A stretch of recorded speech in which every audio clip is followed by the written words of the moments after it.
This episode is shot in 8.1K ProRes RAW, which means that this is not just another drone, but this makes this the highest, most capable cinema camera that I have, and the fact that it flies is kind of an understatement. You gotta see my setup. The Inspire 3, mounted with Condor Blue friction clamps on a tripod, teleprompter in front. See that cable there? It's being jammed with Timecode from my MixPre 10T, and I have my clean audio here.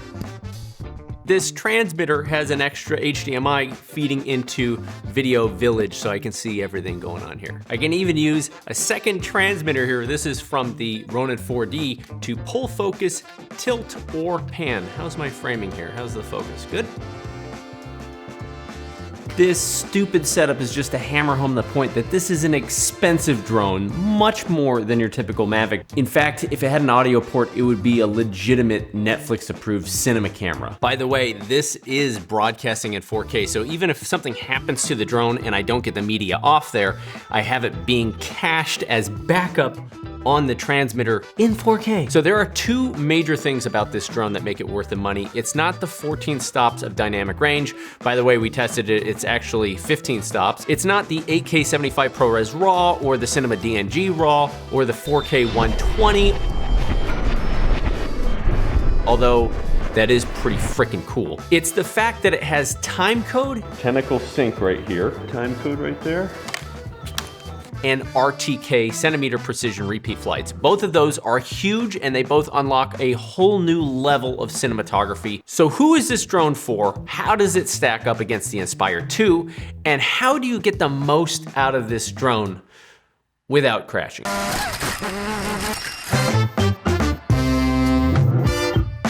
So in case anyone's wondering, the obstacle avoidance sensors are vision-based, meaning they don't work in the dark. They're not LiDAR. Inside the kit, you get the Inspire 3. You also get 6 sets of batteries, which are the new higher voltage TB51s. Oh man, an 8-bay battery charger, the X9 8K gimbal, camera, 1 RC Plus, transmitter, one 1TB SSD, a lens carrying case that fits the 18, 24, 35, and 50mm lenses, a high-speed USB-C data cables, and a continental assortment of wall adapters. No.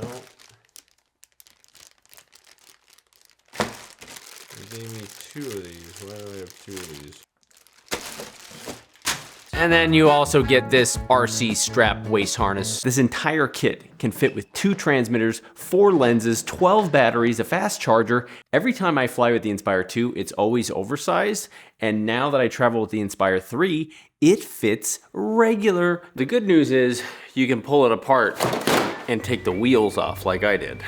And that will get it under 62. I can even fit it into budget-friendly airline Spirit Air. It's totally fine. Take that, Spirit Air.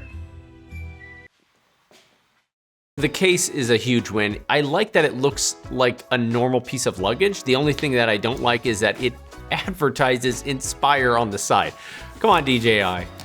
What's crazy is the case is big enough that when you travel, you know, because you can't fly with batteries in there, but you can fly with 2 chargers, and when you're not flying, you can fit 12 batteries in here and 2 transmitters. And in this case, I actually have the Ronin R4dD transmitter, and that's because it has SDI for production. This breaks down, and that can fit in that spot there. It's very easy to swap these from the transmission system on like the Ronin R4dD to the Inspire. I did it like 5 times today as we went back and forth. I'm in a regular sedan and it all fits. The big question is, can you travel with propellers on? First of all, these are new Mavic style foldable props. They are much easier to fold and transport. They fit right on the sides. You cannot install them incorrectly. Only the right direction will fit on the mount. But what I really appreciate is the side-by-side noise comparison. They are noticeably quieter.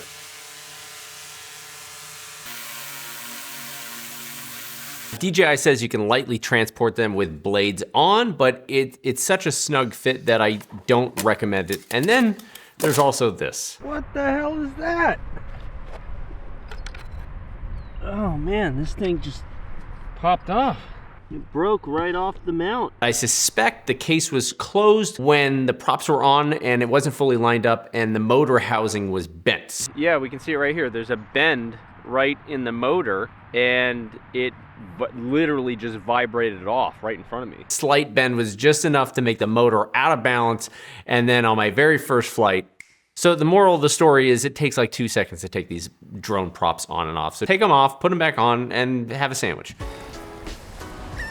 So the big elephant in the room is this gimbal is not the same as the Ronin 4D, and it's not cross-compatible. Like, the mounts are completely different. I was so expecting that you could swap them, and I think it came down to aerodynamics.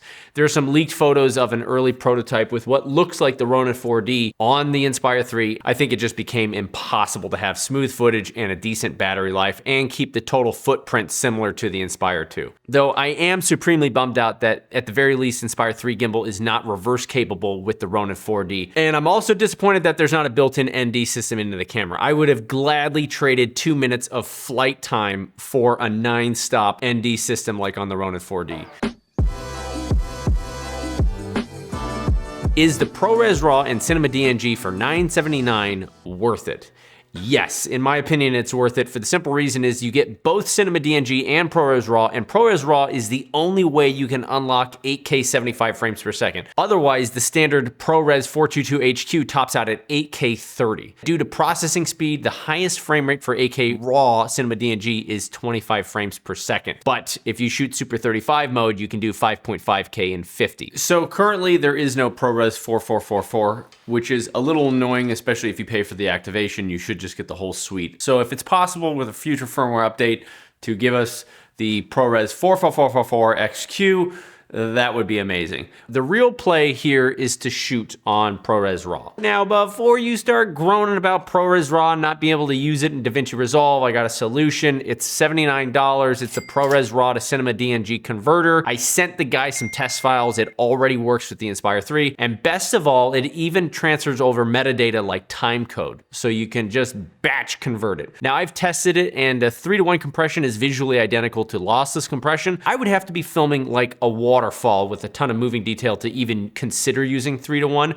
But since my test, I'm convinced 7-to-1 will be used 99% of the time. Just look at the difference in file sizes from the original. This is definitely the way to go. I will literally never decode ProRes RAW into ProRes 444 ever again. Look at the highlights here. I'm completely clipped in the ProRes fall. With the Cinema DNG, we're able to recover the extra data here. So let's talk dynamic range. Is it 14 stops? Is it 15 stops? So I have a whole dynamic range test with Gerald Undone where we go over the results using his Xyla 21. And you can see that of the 14.9 stops, we now have a clean 13.3, which is great. I mean, that's got to be one of the best. I think that beats all the mirrorless cameras, and we're into the high-end cinema camera territory now. It actually outperforms the Sony cameras, which is saying a lot. The sensor is capable of 15 stops when shot in its native ISO and when shooting full frame 8K sensor mode in ProRes HQ or ProRes RAW. We didn't have the Cinema DNG unlocked at the time, but it's safe to say that it would perform very similar to ProRes RAW, just a little bit noisier. So DJI tells us that in order to get full dynamic range, you have to be shooting at under 30 frames per second. Anything beyond 30 frames per second, you're gonna get 12 stops. So how does 15 stops at dynamic range compare? Mavic drones are about 12 to 13 stops. Inspire 2 is about 14 on a good day. And my beloved Sony a7S III is 14 and a half. You get worse total dynamic range when you shoot at high frame rate, but you get cleaner stops in the medium zone there. And then finally, we did a ProRes RAW clip.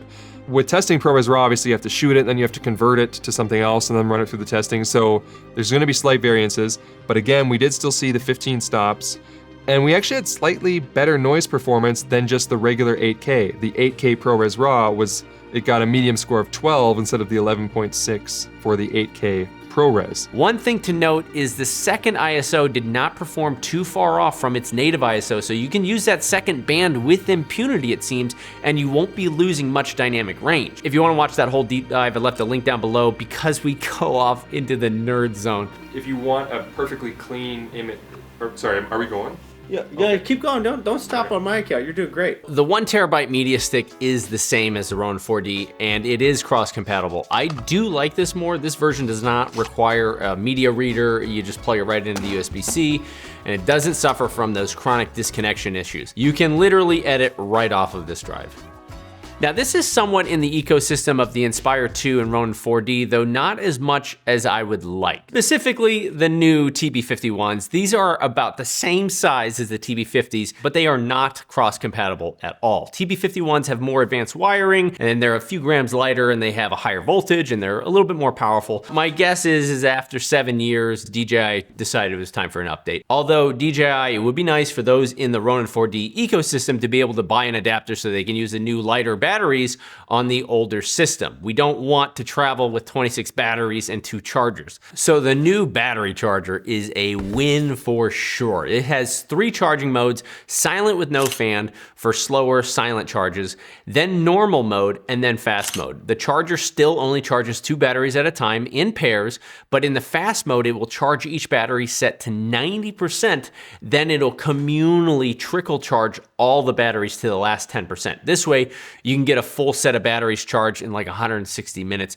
and you're not damaging the cells inside. Also, there's a 65 watt USB-C port on the side to charge the transmitter. This can also charge an additional WB37 battery that fits inside. Those are the Crystal Sky batteries, the same batteries from the wireless transmission kit. So what is the difference between these 2 batteries? Well, for starters, the batteries charge up about 10 minutes faster in normal mode, probably because the new batteries are slightly higher voltage. Now, I tested the battery life of the Inspire 2 versus Inspire 3 and found that the first test, the Inspire 3 won hands down on a static cover test to 10%. But then I realized the Inspire 2 batteries were 40 cycles deep and thus not as efficient. So I bought a brand new set and tested them again. The Inspire 3, 20 minutes again. Inspire 2, 20 minutes.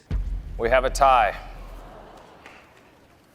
No BS, we have a tie. In terms of top speed, they are both identical, topping out at 58 miles an hour. In order to unlock this speed, you must dive into the settings on the Inspire 3, then change the pitch to the max. I think the biggest difference is going from Super 35 to full frame is just a dream come true, with much better color and dynamic range and low light ability. There is very little noise at the second base ISO of 4000 than when compared to the Inspire 2, even at 3200. And the ISO steps in between are greater, allowing you more control. In terms of lenses, all the lenses switch over the same, with the exception of the 16mm. That is a Super 35 lens, and apparently DJI doesn't much like that lens. It's not supported on the Ronin 4D anymore, and despite it fitting on the Inspire 3, it does not currently calibrate with focus, so manual nor autofocus works. I do think that they should honor and make this lens compatible, especially if someone spent $1,500 on this lens a few years ago.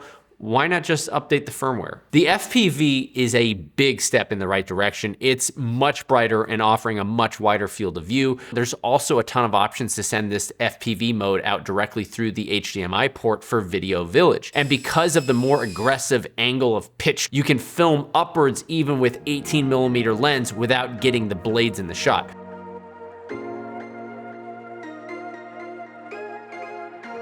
Now, this seems like a small thing, but the fan noise is dead quiet on the Inspire 3.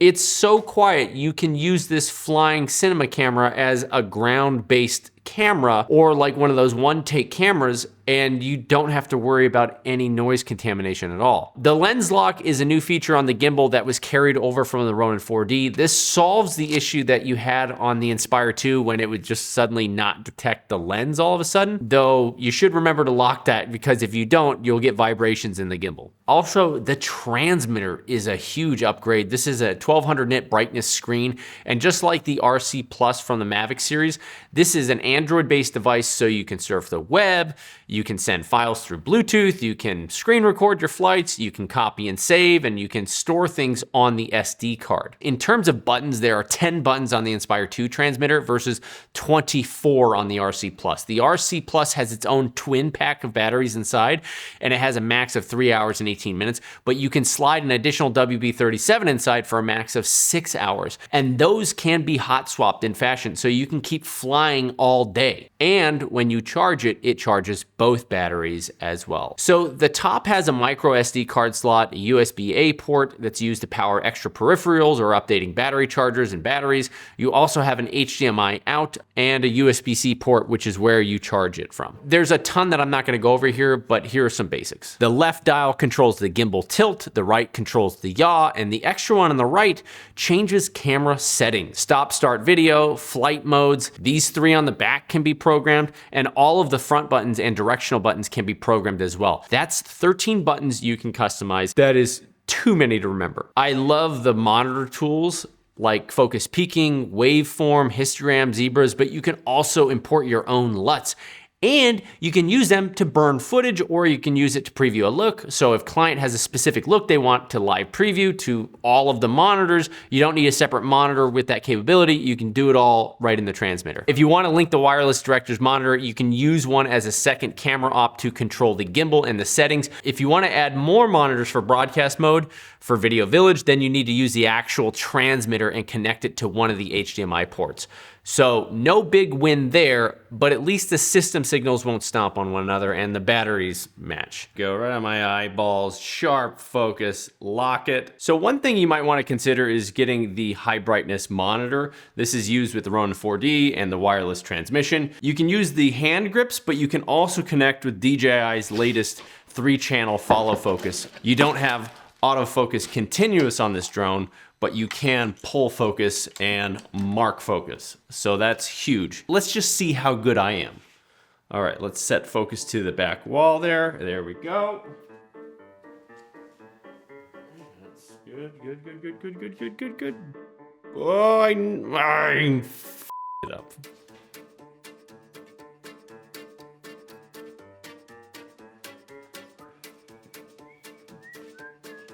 Hey, that's not bad. That's not bad. Can change my aperture. Whoa, where'd I go? Stop, start, record, and I can even trigger the autofocus here. So if you are looking for a way to get SDI out, this is gonna be your solution. Also, this is the only way that you can actually get a zoom on the monitor. So if, let's say you're using manual lenses and you need to nail that focus. 4x zoom, how close on my eyeballs can I get here? Now I just power cycled and it reconnected. You don't have to reconnect it each time. Yes. If you decide to broadcast in 4K versus 1080, there's a slight drop in range, and the 4K also only works up to 30 frames per second. But the biggest game changer is the aircraft control button. This is so underlooked and it's so crazy. This button allows you to swap controls with the second operator. 2 people are flying, you can trade controls. And guess how far away this works? 12 km, as in kilometers. You gotta put these on. Have you ever flown a drone before? No. This one is yours. When I tell you, I want you to push that blue button. So I'm gonna take off the drone and then I'm gonna drive 3 miles down, and then I'm going to tell you to hit that button, and then I'm gonna take over the drone and fly towards me. All right, cool, you have control. We are tethered, and I'm gonna see just how far this thing works. Still have image. By the way, these comms don't work that far. We're on speakerphone. All right, can you hit the blue button? I just hit the blue button. Okay. Aircraft flight control. All right, I got it. Now this function will mostly be used when 2 operators are standing close to each other, but I wanted to test if the 12-kilometer range was only from transmitter to drone, or if it could be triangulated from the 2 transmitters. It looks like the latter. So this could be useful when needing to pilot the drone from a hard-to-reach vantage point, and instead of packing it with you, you have your second operator taxi it to you. Very powerful tool, and DJI has made this very easy. The intelligence is much greater. The Spotlight Pro mode is a very much needed update to the 7-year-old version on the Inspire 2. The way it works is once enabled, you tap the screen to select a target, then you hit C2 to lock on that target, and then the Inspire 3 takes over all the gimbal controls. It will keep the target in the center of the frame, and you as the pilot can fly the drone any speed towards or away from that target, and Spotlight Pro will take care of the rest. Should we take that car, or maybe we could take the van? All right, I guess we'll do the car. This is Charles. He's my new BFF. How fast does this car go? 185. Okay, we top out at 58 miles an hour. I forget the 107 rule, but as long as it's sparsely populated, which we clearly are, you can sit passenger and fly at the same time. One thing I did find out is Spotlight Pro only works on the DL autofocus lenses. It will not work with manual lenses.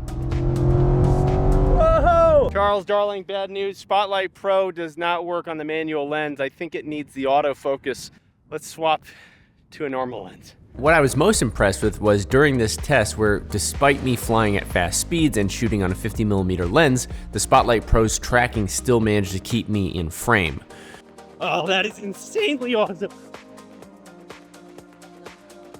Wow, dude, look at this. It's keeping us perfectly center frame. Isn't that wild?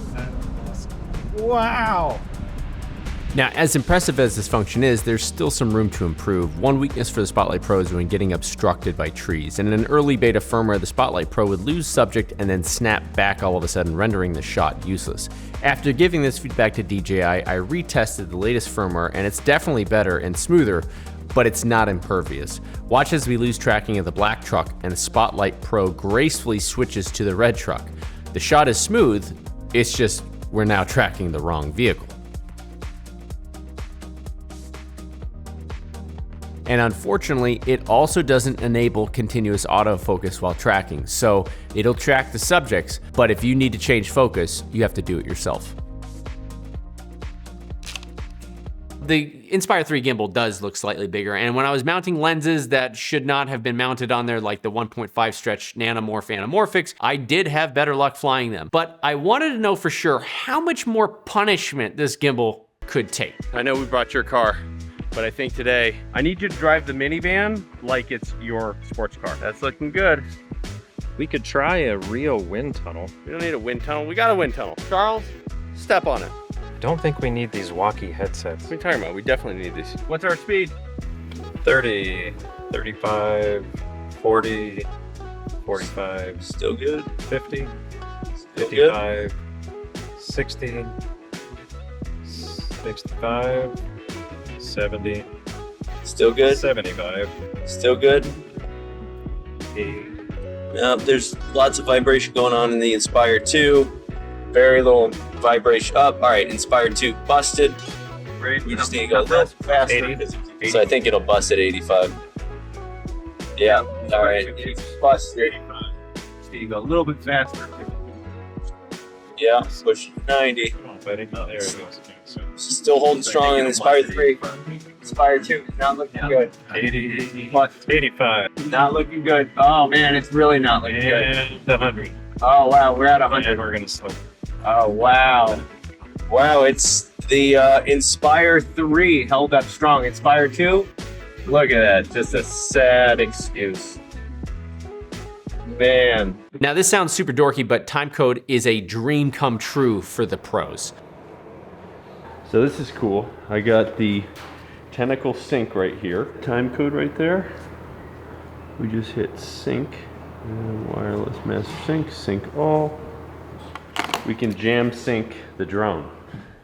The bottom side of the drone has a 3.5mm audio timecode port. If you have a jam sync cable and a locket box or a Tentacle sync, you can easily jam timecode to the drone. So this means that all of your ground-based cameras can be on the same timecode, and you can start, stop recording, and you never have to slate. For television or for documentaries, this is huge. All right, now we're synced. This no longer needs to be even used because both cameras are jam synced. They have the same exact time code, and it should stay accurate for up to 24 hours until it starts drifting. So after a day of shooting, I have all of my audio clips with timecode in Resolve. All I have to do is right click, align by timecode, and now watch when I drop them into the timeline.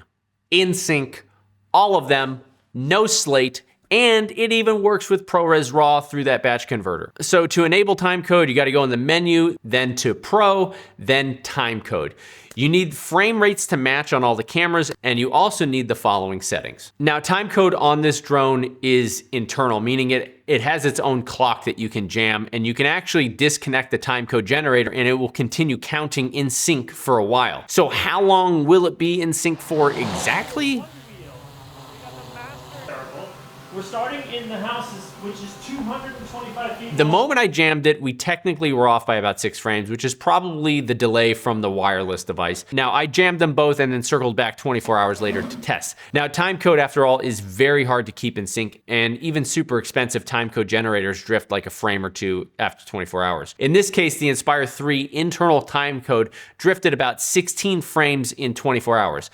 Not great, but that's not bad. That means it's drifting 2 frames every 3 hours. So the best practice is to Velcro the Tentacle sync to the underbelly and then just fly with it and then have it constantly jam syncing it. That way post-production doesn't yell at you.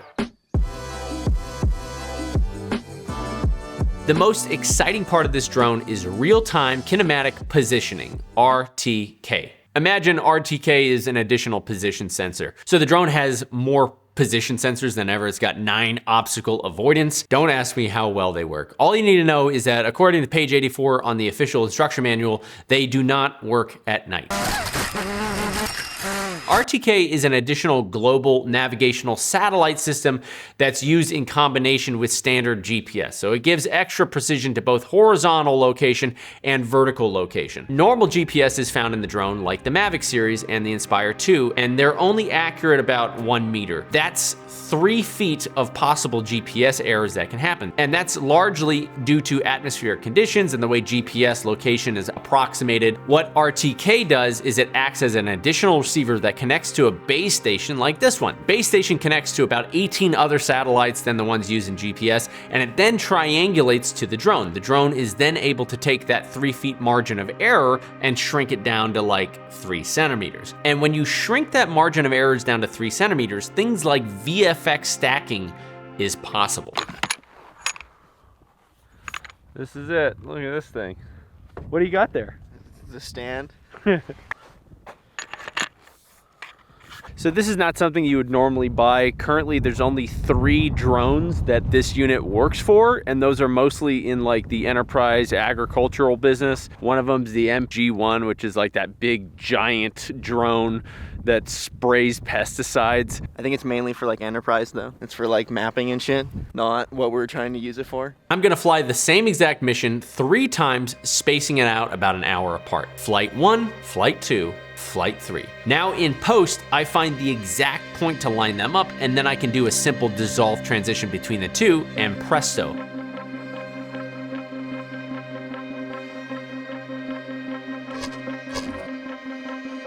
There are some other cool tricks that you can do, like this shot I made my boss reappear several times.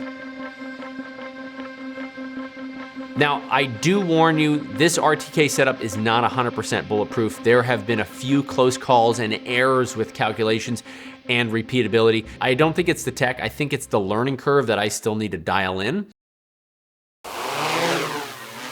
We're doing sketchy flights right now, going in between objects that I normally would not feel comfortable flying at that speed, but we flew it on the first pass real slow, and then on here we just tell it to execute the plan faster, and it's just ripping through it's crazy. We recorded this at like a 3, at setting 3, and then I jacked it up to setting 7. And get ready to move, because it's gonna curve around this way. Bro, look at this. Look, oh, I'm not controlling it. Look how sketchy that is. You see that shit? Oh fuck. Oh. Oh. Oh. Oh. Oh shit. Oh shit. I only took it up to level 8. I think it goes up to 15. So 8 is, should we try it up to 15? Maybe like after we get the stuff we maybe need. after we're done. In order to do the RTK, you must have a DRTK2 base station. They're about $3,500 brand new, but you can pick one up used for about $2,500. Inside, you have a GNSS receiver, a TB51 battery, battery charger, and the center shaft. And then you have tripod legs to screw into. Now, it's imperative that this is mounted in an open area with a wide opening to the sky. If it's within 20 feet of a building, like in this case, you will get error after error. or it'll connect, and then when you go to execute, the shots will be like way off. The second thing to note is you cannot move the base station. There may be some techniques, mark the exact spot. I've yet to be able to replicate this. So far, the best I've been able to do is doing repeat flights on the same day. Now, I should mention there are such things as public RTK station. These are used for like construction and topographic surveys and precise automated farming equipment.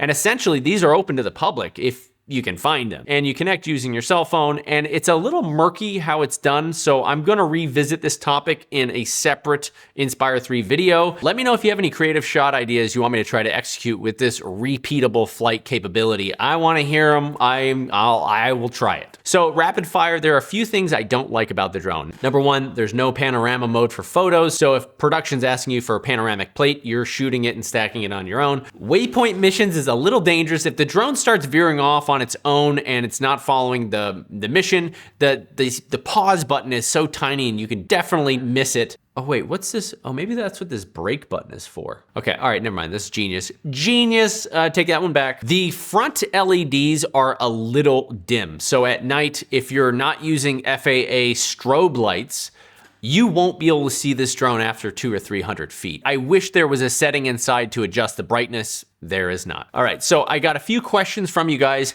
Can you hot swap batteries? Yes. In fact, it's much easier than it is in the Inspire 2. Now there's a separate release mechanism for each of the battery bays. Is there a built-in ND filter? No. So here's my solution, KNF variable ND filter. I'm not sure how color accurate it is, but what I do like is it has a little orange tab on there so that when it's hovering above me, I can just adjust it. How do you export waypoint missions from one transmitter to another? After recording the waypoints, you can export them to a micro SD, and then on the new transmitter, you can import off of the SD, and then you're good to go. Is RAW license transferable in the case of a crash? So this is the really big question, really important one. If you can show proof that your drone has crashed, like send in the flight log or the video cache as evidence, then you can submit a request and they will transfer it.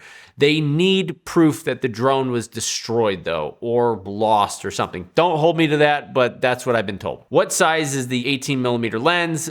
So the 18mm is a little bit larger than the normal lenses. The thread size is 55mm and the other lenses are 46mm. What other lenses work with the Inspire 3? If you jailbreak the gimbal with counterweights like I did with the Inspire 2 video, all three nanomorphs work well. The Sirui 1.6 stretch anamorphic works great. That's full frame, although it is a little bit questionable with vibration sometimes. The Jupiter 9 85mm works great. It's a little bit fringing when opened up at f2, but it cleans up very nice at f2.8. And the 50mm TD Artisan F095 works very well, it balances nicely, but you do have to 3D print your own DL mount for it. I'm currently working on a video to test all of these lenses to make my own DL mounts for them, so stay tuned. Though rumor has it DJI is working on a telephoto lens for the Inspire 3. I cannot wait for that. It so desperately is needed. Guys, I know this is a super expensive drone out of reach for many of you. I remember 7 years ago feeling that same way about the Inspire 2, and then like a year later, I booked a really big gig and it paid for itself. And it's since then paid for itself many times over. Anyway, guys, this is Joshua saying thank you very much. Stay creative. Yeah, this is Joshua saying this entire episode was shot on the Inspire 3. You know how difficult it is uploading 8K